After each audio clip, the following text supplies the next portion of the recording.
ओम शांति। शादी संयोग नहीं, ये पिछले जन्म का कर्ज है। विवाह एक कर्म का बंधन है।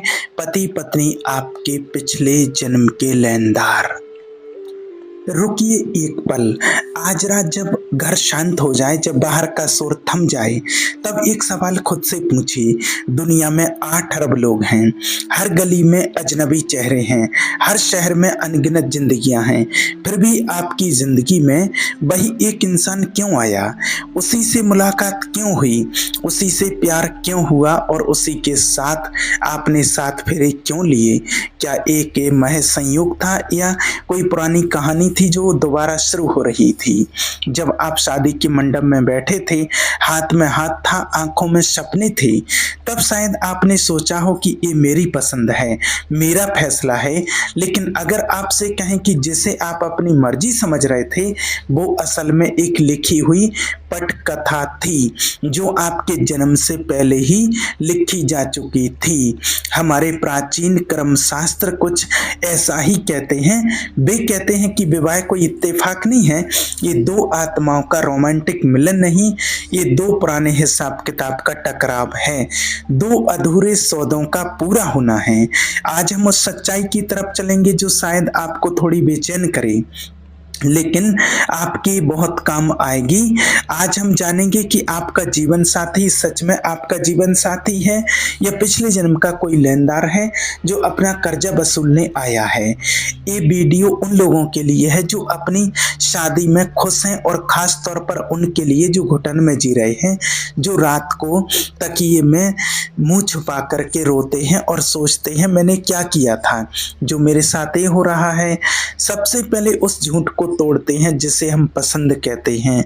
आज के ज़माने में हमारे पास डेटिंग एप्स हैं, मैट्रिमोनियल वेबसाइट हैं। हम तस्वीरें देखते हैं, प्रोफाइल पढ़ते हैं और सोचते हैं आप खुद फैसला ले रहे हैं। लेकिन अध्यात्म कहता है कि ये सिर्फ एक नाटक है। पर्दा उठने से पहले ही तय हो चुका होता है कि कौन किसके साथ मंच पर खड़ा होगा, शादी के मंडप में खड़ा होगा। और गरुड़ पुराण के प्रेत खंड में भी एक बड़ा रहस्य छुपा है। जब एक जीवात्मा मृत्यु के बाद उसका दोबारा से जन्म होता है तो कहा जाता है कि जन्म की 6ठी रात को विधाता उसके माथे पर कुछ रेखाएं लिख देते हैं अपने उसके कर्म के अनुसार। उसे ललाट रेखा कहते हैं। इन रेखाओं में 3 चीजें अटल होती हैं जिन्हें बदला नहीं जा सकता। पहली आपकी मृत्यु का समय, दूसरी आपके माता पिता और तीसरी आपका जीवन साथी। जब आप अभी माँ के गर्भ में एक छोटी सी जीव कोशिका थे, तब भी ये लिखा जा चुका था कि आप किसके साथ जीवन बिताएंगे। लेकिन लिखता क्यों है? क्या ईश्वर ऊपर बैठकर लॉटरी निकालते हैं? नहीं, ईश्वर तो देखिए बहुत न्यायप्रिय है, बेपक्षपात नहीं करते हैं। ये जोड़ा ईश्वर नहीं बनाते, ये जोड़ा बनाता है आपका खुद का ऋणानुबंध, आपके कर्म। इस शब्द ध्यान से समझिए, ऋण यानी कि कर्ज और बोकर अनुबंध यानी कि बंधन, वो पुराना हिसाब किताब जो कई जन्मों से अधूरा पड़ा है। जरा एक पल के लिए आंखें बंद करके सोचिए, पिछले किसी जन्म में आपका किसी के साथ कोई गहरा लेन देन था। शायद आपने उसे धोखा दिया था, शायद उसका पैसा हड़प लिया था, शायद उसकी भावनाओं के साथ खेला था और उसने आपकी बहुत सेवा की, बहुत प्यार दिया और आपने उसे कुछ नहीं लौटाया। जब आप मरे, जब आपकी मृत्यु हुई, शरीर यहीं राख बन गया, लेकिन वो इमोशनल अकाउंट, वो अधूरा लेन देन, वो आत्मा के साथ चिपक कर रह गया। प्रकृति का नियम है, हर्ज कर चुकाना पड़ता है। तो अगले जन्म में प्रकृति उन दोनों आत्माओं को एक ऐसी जगह लाकर खड़ा कर देती है जहां से भागा नहीं जाता है, जहां दोनों एक ही छत के नीचे एक ही थाली में खाएं, एक ही बिस्तर पर सोएं। वो जगह है विवाह, क्योंकि कर चुकाने के लिए इससे बेहतर मंच और कोई नहीं है। अब बात करते हैं उस सवाल की जो शायद बहुत सारे लोग पूछते हैं, शादी में अग्नि के फेरे क्यों? पानी क्यों नहीं? हवा क्यों नहीं? क्योंकि देखिए, अग्नि को हमारे वेदों में सबसे बड़ा साक्षी माना गया है। अग्नि वो माध्यम है जो हमारी बात कहा जाता है देवताओं तक पहुंचाती है, लेकिन इसका एक बहुत गहरा अर्थ है। अग्नि कर्ज की प्रतीक भी है। जब आप उन 7 फेरों में आग के चारों तरफ घूमते हैं तो आप उस ब्रह्मांडीय ऊर्जा के सामने एक वचन दे रहे होते हैं। ये वचन है, हम अपने पिछले जन्मों के सारे अधूरे कर्मों को इस जन्म में मिलकर पूरा करेंगे। वे 7 फेरे कोई रस्म नहीं है, वे एक रूहानी हथकड़ी है जो आप अपनी मर्जी से पहनते हैं, लेकिन जिसकी चाबी आपके पास आपके ही कर्मों के पास होती है। कर्म सिद्धांत के अनुसार देखिए 3 तरह के विवाह होते हैं और आप अपनी शादी को देखिए, आपको खुद पता चल जाएगा कि आप किस कैटेगरी में हैं। पहला शत्रु विवाह। क्या आपने इसे ऐसे जोड़े देखे हैं जहां पति पत्नी के बीच कोई प्रेम नहीं, जहां हर दिन एक युद्ध है, जहां एक दूसरे को नीचा दिखाना जैसे रोज की आदत हो गई है। अगर आप खुद इस दौर में हैं तो शायद ये सोचते होंगे कि मैंने क्या किया जो मुझे ऐसा साथी मिला। सच ये है, ये व्यक्ति इस जन्म में आपका पति या पत्नी बना है, लेकिन पिछले जन्म में ये आपका जानी दुश्मन था। ये आपने इसके साथ ऐसा अन्याय किया था जिसे वो भूल नहीं पाया। उस वक्त ये कमजोर था, कुछ कर नहीं पाया, लेकिन मरते वक्त इसके मन में आपके लिए बदले की आग थी। वही आग इसे इस जन्म में आपके बेडरूम तक खींच लाई है। अब ये रुलाएगा, तड़पाएगा और ये सिलसिला तब तक चलेगा जब तक मन की वो पुरानी गांठ नहीं खुल जाती। लोग इसे घरेलू हिंसा कहते हैं, अध्यात्म इसे कार्मिक सेटलमेंट कहता है। दूसरा कर्जदार विवाह। एक बहुत मेहनती इंसान दिन रात खटता है, पैसा कमाता है, लेकिन सारा पैसा पार्टनर की बीमारी में, उसके खर्चों में, उसकी गलतियों को सुधारने में चला जाता है। ये संयोग नहीं, ये पिछले जन्म का आपने उसका धन हड़पा था, आर्थिक नुकसान पहुंचाया था। अब वो ब्याज समेत एक एक पाई वापस ले रहा है और जिस दिन वो हिसाब 0 हो जाएगा उस दिन या तो वो सुधर जाएगा या शांति पूर्वक चला जाएगा, क्योंकि सौदा पूरा हो गया। तीसरा उदासीन विवाह। न प्यार न नफरत, पति अपने काम में मस्त, पत्नी अपनी दुनिया में। दोनों एक साथ रहते हैं जैसे एक ट्रेन के डिब्बे में 2 अजनबी यात्री। ये तब होता है जब पिछले जन्म में आपका उस आत्मा के साथ बस थोड़ा सा लेन देन बाकी था, कोई गहरा कर्ज नहीं, बस छोटी मोटी रस्म बाकी थी। प्रकृति ने मिला दिया ताकि औपचारिकता पूरी हो जाए। और एक चौथी कैटेगरी भी है जो बहुत दुर्लभ है, पुण्य अनुबंध। जब 2 बहुत सुलझी हुई आत्माएं जिन्होंने पिछले जन्म में एक दूसरे की मदद की थी, भक्ति में साथ दिया था, वे दोबारा मिलती हैं। ऐसा साथी आपको कभी गिरने नहीं देता है, वो ढाल बनकर खड़ा रहता है। लेकिन कलयुग में ऐसे रिश्ते 1000 में 1 होते हैं। अब एक बहुत संवेदनशील सवाल, विवाह के बाहर के संबंध, एक्स्ट्रा मैरिटल अफेयर्स। अगर शादी 7 जन्मों का बंधन है तो कोई तीसरा बीच में कैसे आ जाता है? शास्त्र कहते हैं कभी कभी हमारा ऋणानुबंध सिर्फ एक व्यक्ति के साथ नहीं होता, पिछले जन्म में आपका किसी और के साथ भी गहरा भावनात्मक जुड़ाव था जो अधूरा टूट गया था। वो आत्मा भी अपना हिस्सा मांगने के लिए भटक रही है। इस जन्म में शादी तो किसी और से हो गई, लेकिन जब वो पुरानी आत्मा दोबारा जीवन में दस्तक देती है आप खुद को रोक नहीं पाते। ये जो तीव्र खिंचाव होता है ये प्रेम नहीं है, ये उस अधूरे कर्ज की पुकार है। और गरुड़ पुराण कहता है एक परीक्षा है, प्रकृति उस पुरानी आत्मा से आपको मिलवाएगी जरूर, लेकिन आपके पास विवेक है, धर्म है। अगर आप उस आकर्षण में बह गए और अगर आपने अपने जीवन साथी को धोखा दिया तो आप एक और नया और जटिल कर्म बुन लेते हैं, एक सुलझे हुए धागे को और बुरी तरह उलझा देते हैं। और जो लोग सोच रहे हैं मेरी शादी क्यों नहीं हो रही, क्या मुझ पर कोई श्राप है? नहीं। देखिए, जिन आत्माओं का कोई भारी कर्म कर्जा बाकी नहीं होता, प्रकृति उन्हें शादी के बंधन में नहीं बांधती। शादी ना होना कभी कभी दुर्भाग्य नहीं होता, ये उस आत्मा की आजादी होती है जिससे अब किसी एक के साथ नहीं पूरी मानवता के साथ जीना है। लेकिन हम सामाजिक दबाव में इतने दुखी होते हैं कि जबरदस्ती हम उस पिंजरे में घुसने की कोशिश करते हैं जिससे भगवान बचाना चाहते थे। अब आप पूछेंगे कि अगर सब कुछ पहले से तय है तो मेरे हाथ में क्या है, क्या मैं बस चुपचाप पिटता रहूं? नहीं। देखिए, आपको कोई भी चीज़ लाचार नहीं बनाना चाहती है, आपको समझदार बनाना चाहते हैं। जब आपको पता चलता है कि सामने वाला इंसान बुरा नहीं है बल्कि वो उस पुराने कर्ज को वसूली कर रहा है जो आपका ही बनाया हुआ है, तो नज़रिया बदल जाता है। आप खुद को पीड़ित समझना बंद कर देते हैं।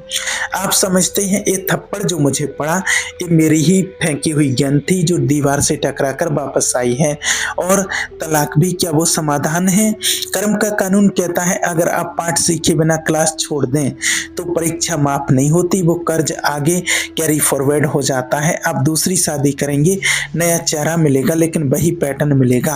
आपने देखा होगा कुछ लोग 2-3 शादियां करते हैं लेकिन हर बार वही धोखा, वही दर्द, क्योंकि चेहरा बदला, कर्म नहीं बदला। जब तक क्लास पास नहीं होगी, स्कूल बदलने से क्या फायदा। अब बात करते हैं तलाक के उस दर्द की जो शरीर के किसी भी घाव से गहरा क्यों होता है। विज्ञान कहता है डोपामाइन और ऑक्सीटोसिन हार्मोन की कमी। आध्यात्म कहता है विवाह के समय दो लोगों के सूक्ष्म संबंध आपस में जुड़ जाते हैं, उनकी ऊर्जा की नाड़ियां जुड़ जाती हैं। जब अलगाव होता है तो ऐसा होता है कि दो जबरदस्ती चीजों को फाड़ा जाए। वो जो दर्द होता है वो आत्मा का दर्द होता है जिसे भरने में कभी कभी पूरा जीवन लग जाता है। तो इस कार्मिक चक्र को तोड़ने का तरीका क्या है? हमारे ऋषि मुनियों ने एक बहुत गुप्त लेकिन शक्तिशाली उपाय बताया है, वो है साक्षी भाव और क्षमा। सुनने में साधारण लगता है लेकिन ये सबसे मुश्किल काम है। उस पति को माफ करना जिसने जीवन बर्बाद कर दिया, उस पत्नी को दुआ देना जिसने समाज में जलील कर दिया। हमारा अहंकार तुरंत कहता है नहीं, मैं बदला लूंगा, लेकिन याद रखिए बदला लेने का मतलब है एक और नई चैन शुरू करना, एक और नया जन्म, एक और नया दर्द। अगर आप वाकई इस बंधन से मुक्त होना चाहते हैं तो डोर काटनी होगी, और ये डोर नफरत से नहीं कटती, नफरत से और मजबूत होती है। डोर कटती है उपेक्षा से, क्षमा से। आज रात एक काम करके देखिए, जब आपका जीवन साथी सो जाए तो उसके चेहरे को देखिए, उस वक्त वो शांत होगा, अहंकार सोया होगा। मन ही मन उससे कहिए मुझे नहीं पता हमारा पिछला हिसाब किताब क्या था, हो सकता है मैंने तुम्हें बहुत तकलीफ दी हो, उसके लिए माफ करना, और इस जन्म में तुमने जो भी दिया उसके लिए मैं तुम्हें माफ करता हूँ। हमारा लेना देना पूरा हुआ, मैं तुम्हें आज़ाद करता हूँ और खुद को भी। जब आप ये भावना रोज भेजते हैं तो एक चमत्कार होता है। सामने वाले की आत्मा जो अब तक बदले की प्यास में छटपटा रही थी उसे शांति मिलने लगती है, बिना एक शब्द बोले, बिना लड़ाई किए। आप देखेंगे कि या तो उसके व्यवहार में बदलाव आएगा या वो शांति पूर्वक आपके जीवन से दूर हो जाएगा, लेकिन इस बड़कड़ाहट के साथ नहीं, मुक्ति के साथ। शास्त्रों में एक और गहरा रहस्य है गर्भ संस्कार का। जो लोग अभी विवाह से पहले हैं उनके लिए बहुत जरूरी बात है। जैसे पति पत्नी के संस्कार होते हैं, जैसी ऊर्जा होती है, वैसी ही संतान उनके यहाँ, वही फ्रिक्वेंसी मैच होती है, वैसी संतान उनके यहाँ जन्म लेती है। अगर आपके बीच रोज झगड़े हैं, नफरत है, तो आप एक निम्न कोटि की आत्मा को आमंत्रित कर रहे हैं। फिर वो बच्चा बड़ा होकर आपको दुख देगा और आप पूछेंगे मेरा बेटा श्रवण कुमार क्यों नहीं बना, वो कैसे बनता। आपने बुलाते वक्त जो फ्रिक्वेंसी रखी थी उसी हिसाब से आत्मा आई। इसलिए शादी को संस्कार कहा गया है, कॉन्ट्रैक्ट नहीं। और वो जो तीव्र आकर्षण होता है जिसे प्यार समझ बैठते हैं लोग, एक समझदार लड़की किसी आवारे के पीछे पागल हो जाती है, एक अच्छा लड़का किसी धोखेबाज के लिए सब कुछ छोड़ देता। घर वाले समझाते, दोस्त चेताते हैं, लेकिन वो कुछ नहीं सुनता। ये प्रेम नहीं है, ये इस पुराने कर्म की चुंबक है। सच्चा प्रेम देखिए कभी अंधा नहीं करता, सच्चा प्रेम शांत करता है, स्पष्टता देता है। अगर किसी रिश्ते में पड़ते ही आपकी नींद उड़ जाए, परिवार से झूठ बोलना पड़े, करियर छूटने लगे, तो समझ लीजिए ये आने वाले तूफान की आवाज है। और एक बहुत सुंदर उपाय जो ऋषि मुनि पूर्वजों ने दिया है, दान पुण्य और सेवा। अगर आपके वैवाहिक जीवन में क्लेश है, किसी गरीब की मदद कीजिए, किसी गरीब जोड़े की मदद कीजिए। जब आप दूसरों की मदद करते हैं तो प्रकृति आपका घर बचाने में लग जाती है। ये कोई अंधविश्वास नहीं, ये ब्रह्मांडीय नियम है। जो आप देते हैं वही आपको वापस मिलता है। क्या प्रारब्ध को बदला जा सकता है? देखिए पूरी तरह नहीं, लेकिन हल्का जरूर किया जा सकता है। जैसे किस्मत में लिखा हो कि पत्थर से चोट लगेगी तो आप उसे टाल नहीं सकते, लेकिन अगर संभल कर चलें, जूते पहन लें, तो वो पत्थर चुभेगा नहीं। गृहस्थ जीवन देखिए सबसे बड़ा एक तप माना गया है। जंगल में भाग जाना तो आसान है, वहाँ कोई टोकता नहीं, लेकिन घर में रहकर रोज की तरकार के बीच और जवान पर लगाम रखना और गुस्से को पीना और सामने वाले का भला सोचना, ये हिमालय पर भी तपस्या से भी कठिन है।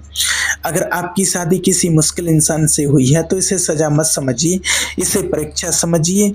ईश्वर ने आपको एक कठिन प्रश्न पत्र इसलिए दिया है क्योंकि वो जानते हैं कि आप में उसको हल करने की काबिलियत है। जो अभी विवाह करने वाले हैं उनसे एक बात, सिर्फ चेहरा देखकर, बैंक बैलेंस देखकर फैसला मत लीजिए। ये देखिए क्या उस इंसान के साथ आप शांत महसूस करते हैं, क्या उसकी मौजूदगी आपको बेहतर इंसान बनाती है। और ईश्वर से एक प्रार्थना जरूर कीजिए कि हे प्रभु, मेरे जीवन में उसी इंसान को भेजना जो मेरी आत्मा की यात्रा में साथी बने, पैरों की बेड़ी नहीं। आखिर में यही समझना जरूरी है कि कोई भी रिश्ता हमेशा के लिए नहीं होता। हम सब मुसाफिर हैं, एक सराय में मिले हैं, कुछ वक्त साथ रहेंगे पर अपनी अपनी यात्रा पर निकल जाएंगे। आपका जीवन साथी चाहे वो जैसा भी हो, वो आपके अपने ही कर्मों का आईना है। अगर आईने में चेहरा गंदा दिख रहा है तो आईना तोड़ने से कुछ नहीं होगा, अपना चेहरा साफ करना होगा। सेवा करिए, दान कीजिए, नाम जप कीजिए। जब पुण्य बढ़ते हैं तो बुरे कर्मों की आग अपने आप धीमे पड़ने लगती है। याद रखिए, पति पत्नी का एक दूसरे मिलना कोई संयोग नहीं है, प्राचीन काल में एक संस्कार की शुरुआत थी। जैसी आपकी ऊर्जा होती है, जैसे आपके कर्म भावनाएं होती हैं, वही आने वाले आपके कल को लिखती है। ये कोई परियों की कहानी नहीं है, ये आग का दरिया है जिसमें डूब कर जाना है, लेकिन जो इस आग में अपने प्रेम और धैर्य को बचा कर ले जाता है वही असली सोना बनकर निकलता है। अगर आज की इस वीडियो ने आपके दिल को छुआ है तो आप निराश मत होइए, आप खुश होइए, क्योंकि अब आप अंधेरे में नहीं हैं। अब आप जानते हैं कि ये सब क्यों हो रहा, और जब कारण पता हो तो रास्ता खुद ब खुद मिल जाता है। तो आज रात अपने सारे गिले शिकवे एक किनारे रखिए, अपने पार्टनर को, चाहे वो पास हो या दूर, जिंदा हो या जा चुका हो, मन ही मन उसको माफ कर दीजिए दिल से। जिस पिंजरे में आपने उसे कैद किया है उसमें आप भी कैद हैं, उसे आजाद करिए और खुद भी आजाद हो जाइए। ओम शांति।